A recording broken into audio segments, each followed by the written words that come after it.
Want to make restaurant quality beef and broccoli just like a pro chef? Tender, juicy beef with crisp, healthy broccoli. Layers of flavor and so perfect with rice. Start with tenderloin beef. Slice it thin. Rinse briefly to remove impurities and blood, then drain well. Add the seasonings, plus a little baking soda to make the beef extra tender. Mix until the beef absorbs all the sauce. Finish with a drizzle of oil to lock in moisture. Prepare broccoli, a few slices of carrot for color, and classic Chinese aromatics, ginger, garlic, green onion. Before cooking, mix a quick sauce bowl.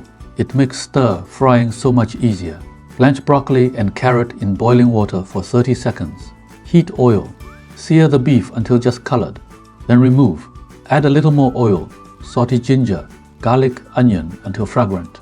Toss in broccoli, then return the beef. Pour in the sauce. Stir-fry until fully cooked. Finish with a little sesame oil for extra aroma. Juicy, tender beef. Crisp, flavorful broccoli. Serve with rice and eat as pure satisfaction.